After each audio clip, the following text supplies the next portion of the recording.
Hi everyone! A lot of my friends have been asking me how we actually make the famous maple syrup from Quebec, Canada.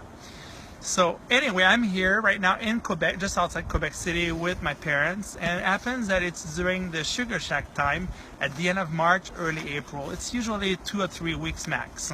So what we do is very simple. So my parents comes in at the end of March. They come in and tap all the trees. So they make a hole in every maple tree every end of winter, and they put that little metal spigot inside the tree, add a cover to protect from the snow and the rain, and put a bucket like this. When the weather is nice, it's sunny outside and cold during the night, then the maple tree, the sap falls into the bucket.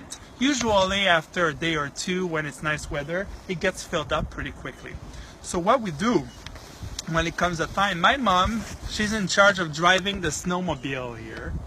So old-fashioned snowmobile, Ski-Doo. She drives it around all the maple trees, and us outside, we go in, take the bucket filled with sap like that.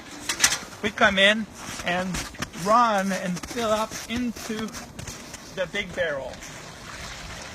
In the old days, we used to use horses. So when we are completed here, we go for the next one. So we do that for the 300 trees here. So it's quite a lot of work, and usually there's a lot of snow. Now we're at the end of the season, there's less snow.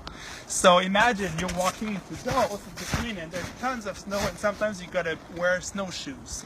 So let's go see the Sugar Shack over there and how we actually transfer the sap from the blue barrel to the big container, the big reservoir.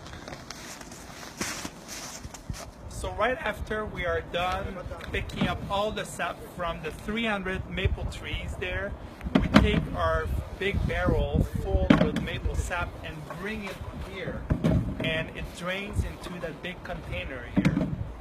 As soon as the big container is full, then it can actually drains into the big stove that we have, the big boiler that we have inside the Sugar Shack. Yeah.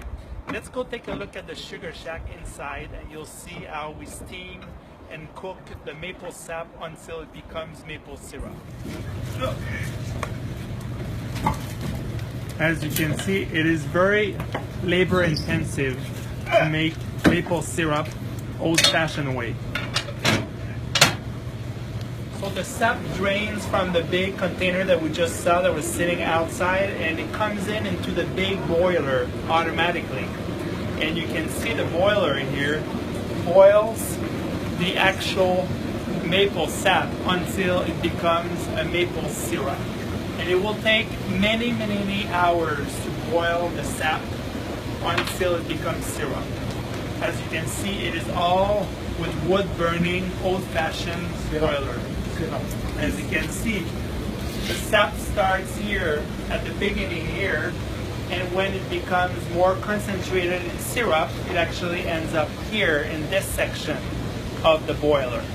So as you can see here, oh, it smells so good. It's almost like sweet water, and here it's almost like a maple syrup, not completely, but here it becomes syrup right there. And when the syrup has reached a certain degree and it's ready, we actually open this valve and we put the bottles here, and we can fill up all the maple bottles here.